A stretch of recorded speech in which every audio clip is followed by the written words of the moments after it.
King zone. Forward. March.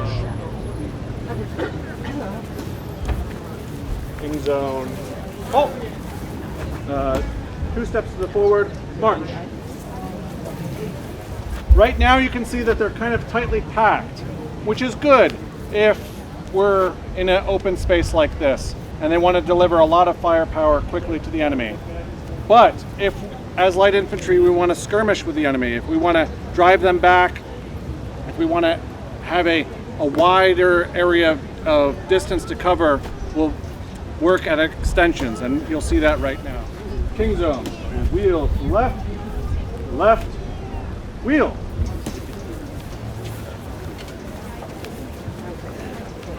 King zone will wheel to the left, wheel. Forward, march.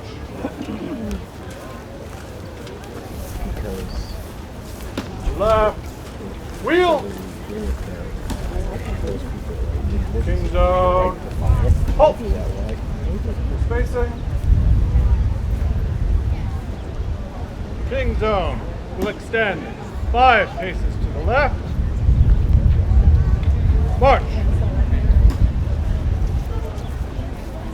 March. So what you see here is this same unit of troops occupying a bigger front. Oftentimes, they would fight at 10 paces apart from each other. You'll see that the file partners stay together. One of them is always loaded. One of them is taking aim and ready to fire. The other is holding their shot, waiting for any enemy to spring out unexpectedly. This allows the unit to cover a much greater front and move more independently.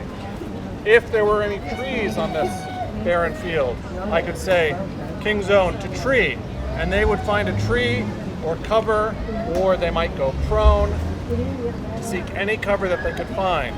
It wasn't just Americans that were hiding behind stone walls and shooting from behind trees. The British were just as capable of doing that. King zone. Close to the right.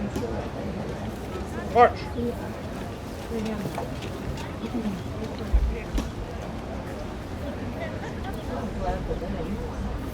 King zone. Order your lock. One of the things you'll see, and one of the things we have been talking about with people in our tent, is the evolution of the British Army from the beginning of the war to the end of the war. Just as the British armies adapted its tactics from the fields of Europe, they also changed their uniforms from what they wore in Europe to what they wore in America. When the British Army was garrisoned in Boston and marched out to Lexington and Concord, they were wearing a uniform much like mine. It was a regimental, a waistcoat underneath, and there were knee-length wool breeches. They quickly realized that this uniform was impractical for the North American climate. The branches, brambles, rocks, mud, creeks were all ruining their stockings. It was cold, it was too hot. What they did was, in the first year of the war, they got rid of those breeches and they adapted long trousers like this. The second year of the war, they went a step further and got even more drastic. They got rid of this regimental coat. They took the waistcoat underneath and attached the sleeves from the regimental onto the waistcoat. They took off the tails. There's almost no decoration on this. There's no lapels. There's no facing. There's no lace. Very few buttons. This is a very streamlined uniform, and it shows that the British Army wasn't always static in what they did. We also changed the our headgear.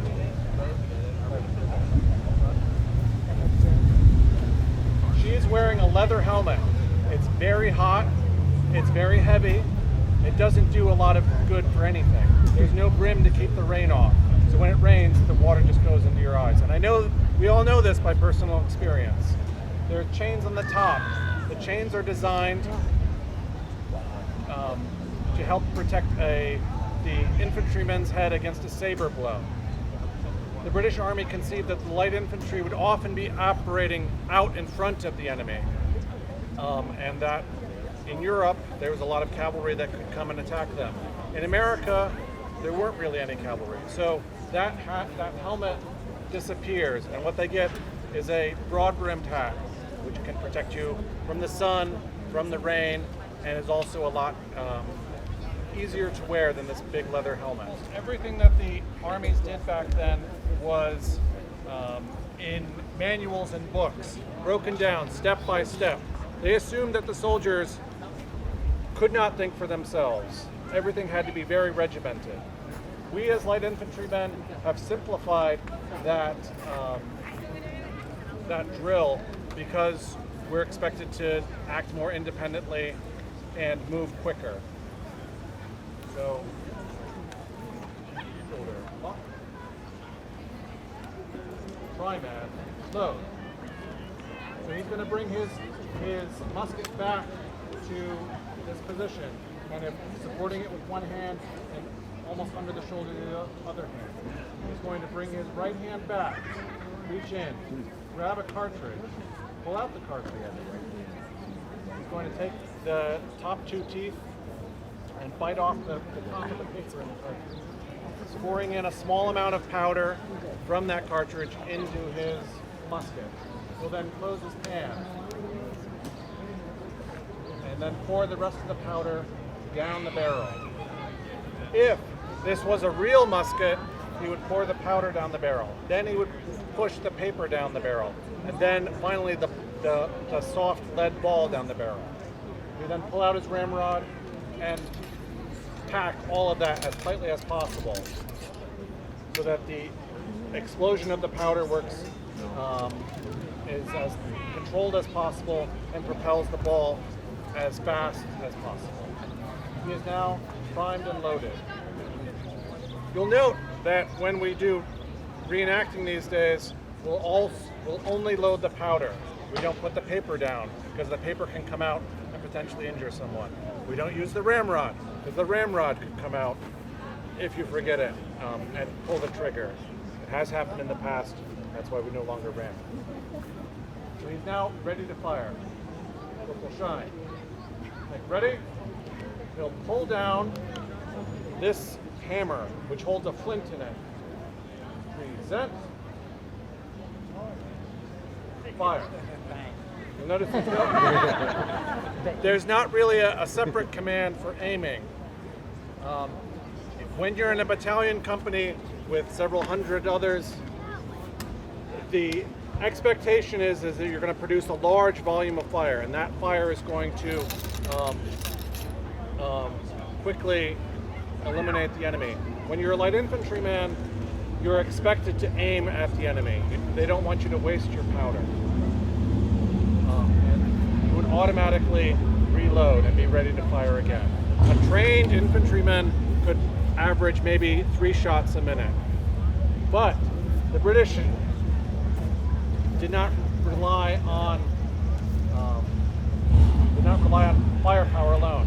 This was their most feared weapon, and not because they caused a lot of injuries from it, just the mental strain of seeing a line of men coming at you with bayonets, knowing that once they got to you, they could stick you with the bayonet and stab you, is a tremendous shock value to troops that aren't ready for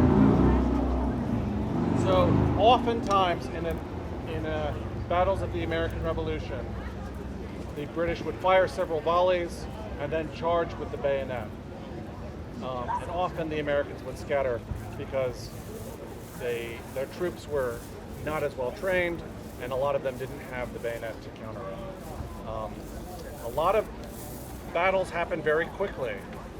The British Army moves kind of at a trot, sometimes at a run.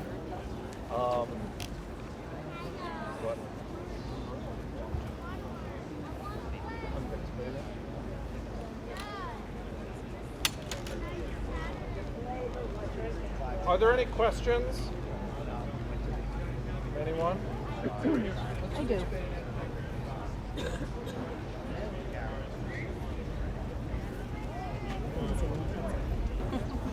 know why they wore red.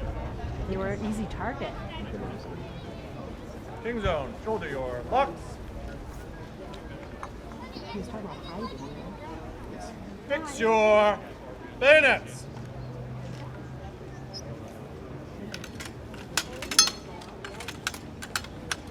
So oftentimes this was done in complete silence, and I can tell you from experience the sound of hundreds of men fixing bayonets onto their muskets is a pretty terrifying sound to hear across the battlefield. Shoulder your arms.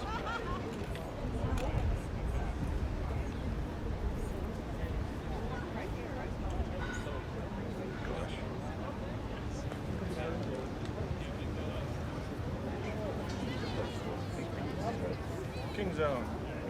Front rank, stand steady, rear rank. While your left.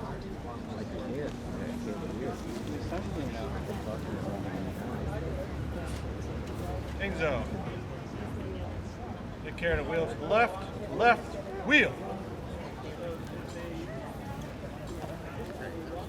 Halt. King zone. Charge your bayonets.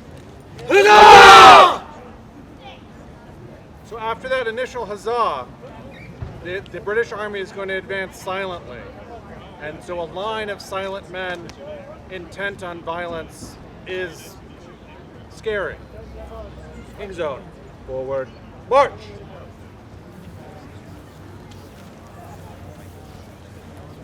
King zone, halt! Shoulder locks! King zone, take care of the wheel to the left, left, wheel! Halt! Right. We've talked a little bit about the evolutions of the British Army, the changes they've made. You've seen some of the drill. I don't know what else.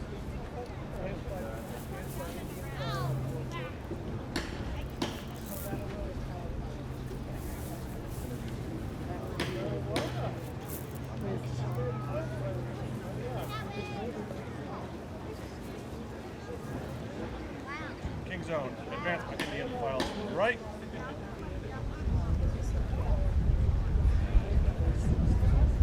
March!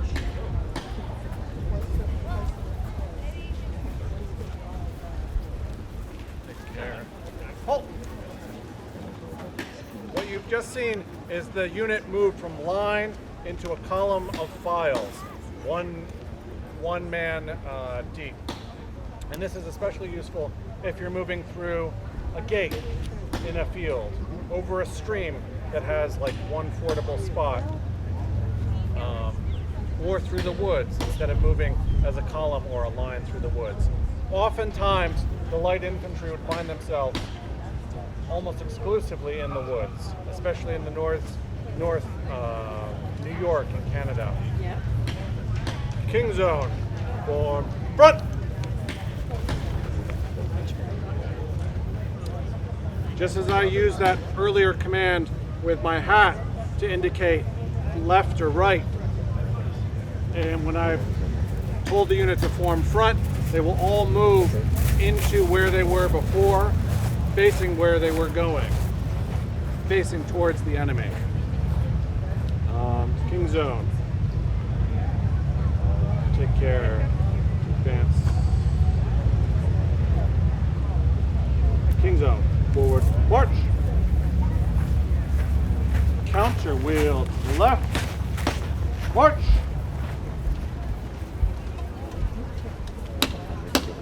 Forward. March.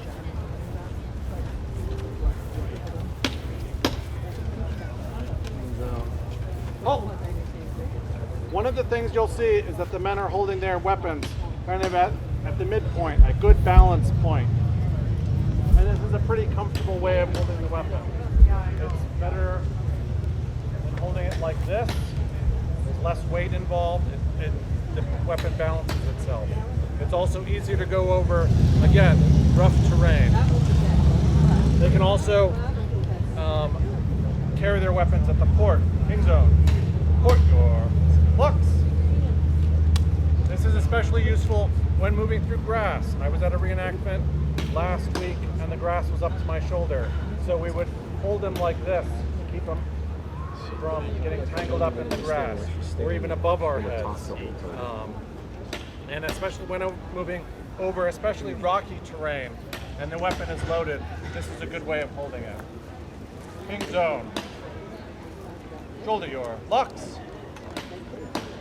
Slope your lux. This is often the way that the army would carry their weapons when they were marching long distances. Or the men would be given the freedom to hold their weapons however they wanted to. When you're marching 10 miles, any way you hold it will eventually get old. King zone. Shoulder lux.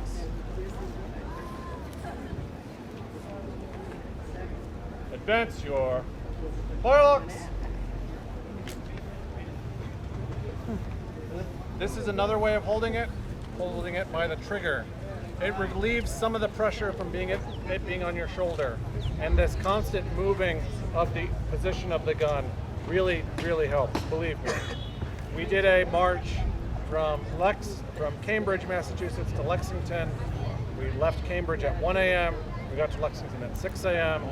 And all manner of ways of holding the musket was used. And it all kind of got old at the end. King zone. Shoulder your lux. King zone. Wheel, take care of the wheel to the left. Left, wheel. King zone. Take care to disperse. Disperse. Thank you all for coming today. And if you have any questions, we'll be over there. We'll be in this drill area. Yeah, thank you all for coming. Thank you. And listening to